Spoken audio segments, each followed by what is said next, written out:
Bonjour, aujourd'hui nous sommes à Mamoudzou. Nous allons recevoir Jacques-Martial Henry. Il est candidat pour la liste Progrès pour tous. Tout de suite, c'est son heure politique.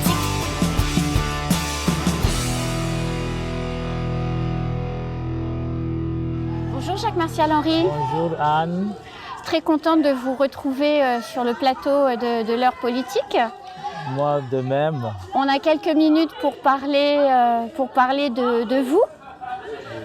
Je me suis laissé dire que vous aviez commencé la politique dans le début des années 2000. C'était dans quel contexte? C'est lorsqu'il y a eu la scission du MPM, Mouvement populaire mahorais, avec les accords de 27 janvier 2000 sur la collectivité départementale et que le gouvernement avait envisagé une consultation populaire pour une transformation institutionnelle du 6 juillet 2000. Et à cette époque-là, la campagne était beaucoup plus centrée vers la personne de Marcel Henry, qui est mon oncle, sur ses origines, qui était beaucoup plus attaqué par ses adversaires et ses anciens amis. Et c'est en ce moment-là que j'ai décidé d'entrer en politique parce que j'ai su à la fois issu de ces deux origines, des origines mahoraises de pure souche de par ma mère qui est de Mzouazia, qui est musulmane, et de mon père, Dr Marcel Henry, qui est métis, mahorais et qui est chrétien. Et c'est en ce moment que j'estimais que j'avais la légitimité et j'étais porteur de messages pour lever des ambiguïtés sur les attaques envers le sénateur Marcel Henry. Donc faire de la politique dans votre famille, c'est un peu un devoir? Je crois pas que c'est un devoir, on ne peut pas y échapper. On ne peut pas y échapper parce que moi, quand j'ai été étudiant ou même quand j'ai été au lycée, je n'ai jamais pensé à être élu un jour parce que tout petit, on m'a fait comprendre que la politique, ce n'est pas un héritage et que à l'école, comme partout, on me le faisait comprendre. Mais il se trouve qu'après cette consultation de 2000, que le MPM a été cassé et qu'il fallait chercher d'autres dynamiques pour pouvoir refaire vivre le nouveau parti qui était MDM, Mouvement départementaliste mahorais. Donc il y avait une pénurie de cadres. C'est en ce moment-là qu'on est venu me solliciter de composer une liste municipale à Mamoudzou. Et il se trouve que cette liste a gagné en 2001 et c'est à partir de là que je me suis retrouvé à gérer la chose publique à travers la commune de Mamoudzou. Vous avez au moins un frère qui fait également de la politique, qui ne pense pas forcément la même chose que vous sur tous les sujets. Ça doit faire des repas de famille un peu animés. Oui, effectivement, je crois qu'on n'a pas la même expérience. Nous avons vécu ensemble jusqu'en terminale, en 93. Quand nous avons eu le bac, chacun est parti de son côté et pendant 10 ans, on ne s'est pas revus. Du coup, entre-temps, beaucoup de choses ont changé. Chacun a eu une expérience qui était différente de l'autre. Et moi, j'estime clairement que les élus mahorais doivent avoir le pouvoir et doivent l'exercer. Parce que l'objectif, ce n'est pas uniquement l'avoir, mais c'est aussi l'exercer avec conviction. Et parce que j'ai été élu président d'un groupement d'intérêt public qui est composé du préfet, des administrations déconcentrées de l'État, des communes. Et j'ai vu en ce moment-là que Mayotte avait besoin d'être décolonisée parce qu'il y avait un mépris total à l'égard des élus mahorais à cette époque-là. Et c'est un peu pour ça donc que vous êtes en tant qu'élu et au conseil départemental, on l'a vu quand vous en étiez l'élu, vous dénoncez un peu les choses en réalité.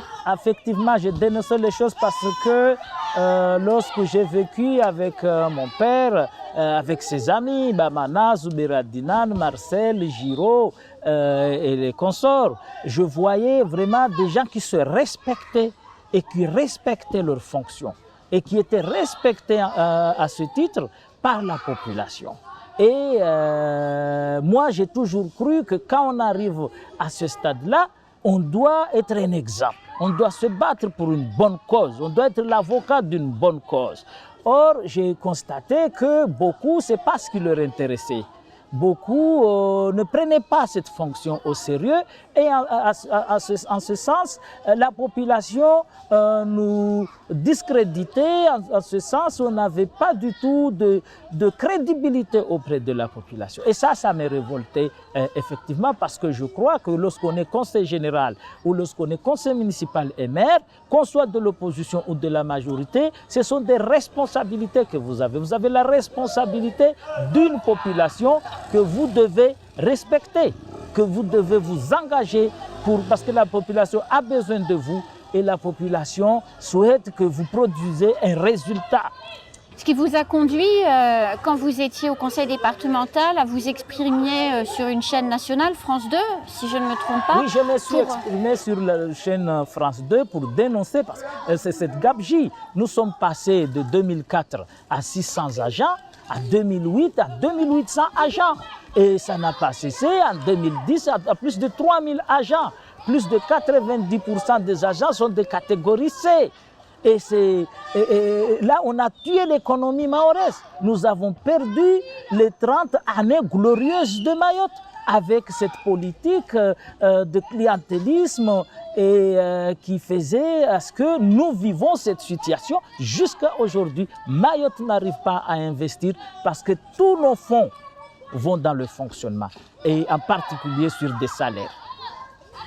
Et donc, quand vous serez élu à la mairie de Mamoudzou, c'est aussi quelque chose que vous allez engager, une lutte contre les dépenses Absolument, somptuaires. pour être crédible auprès des bailleurs de fonds, il faut pouvoir dégager des marges suffisantes sur les recettes de fonctionnement pour pouvoir investir et créer beaucoup d'emplois dans le secteur privé. Et effectivement, nous devons gérer une commune comme nous gérons une entreprise. Alors s'engager dans une campagne électorale et notamment une campagne municipale, ça demande beaucoup de temps, ça demande beaucoup d'énergie, c'est au quotidien. Comment vous vous organisez? Puisque vous travaillez, c'est une chose fort utile pour un élu de travailler. Vous travaillez, vous avez une famille, vous avez des responsabilités. Comment vous arrivez à tout gérer?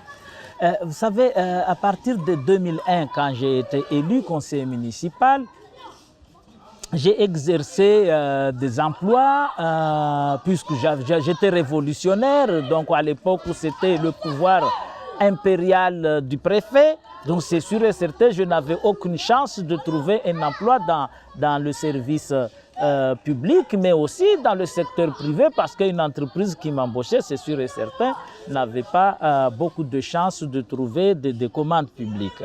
Donc j'ai vécu, heureusement, j'ai eu des parents qui m'ont soutenu et j'ai eu une épouse qui m'a soutenu.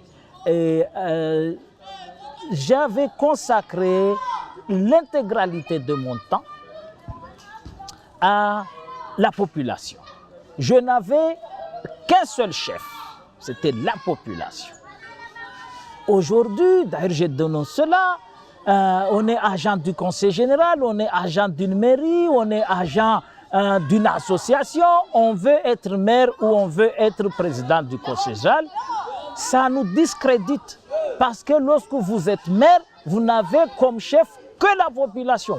C'est pourquoi si je suis élu maire, c'est sûr et certain, je vais cesser toute activité professionnelle pour me consacrer intégralement sur la gestion de la mairie, parce que la population a besoin de son élu, a besoin de son maire en permanence.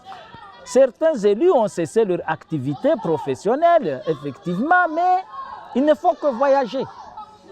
D'ailleurs, j'accuse beaucoup d'élus d'emplois fictifs. C'est une réalité. Comment un élu peut dire aux agents d'une commune de travailler ou aux agents du conseil général de travailler, de produire un résultat, alors qu'on sait très bien que lui, il est agent du conseil général, il ne va pas au travail. Il est adjoint maire à la mairie de Mamoudzou, il est agent au conseil général, il ne va pas au travail. Comment peut-il dire à un agent à la mairie d'être un exemple? où il est agent à la mairie, il est conseiller général, il ne vient pas au travail. Comment peut-il dire aux agents de la mairie d'être un exemple? Lui-même, il n'est pas un exemple. Donc c'est un choix à faire. C'est un choix à faire d'être sérieux dans son travail quand on est leader et de mener les projets parce que la population attend beaucoup de nous. Moi, je me considère beaucoup plus humaniste. Je suis très attaché au patrimoine naturel, mais aussi au patrimoine culturel et je suis très attaché à l'humain. À l'humain, Mayotte connaît aujourd'hui une pauvreté très importante.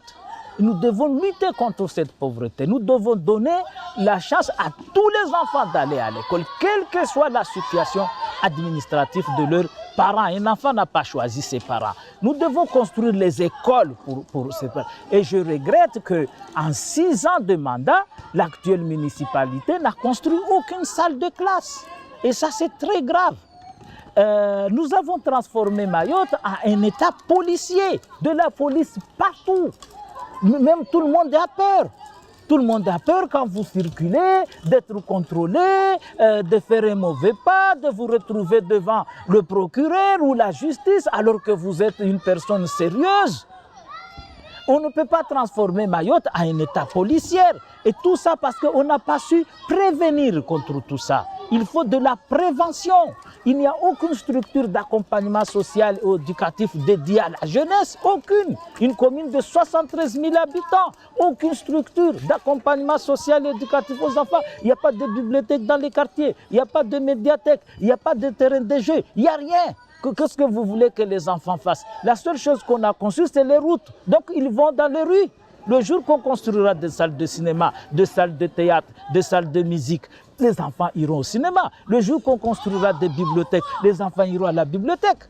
Mais aujourd'hui, on n'a construit que des routes, donc les enfants se sont trouvés dans la rue. Est-ce que Jacques Martial Henry sera le prochain maire de Mamoudzou? Réponse le 22 mars.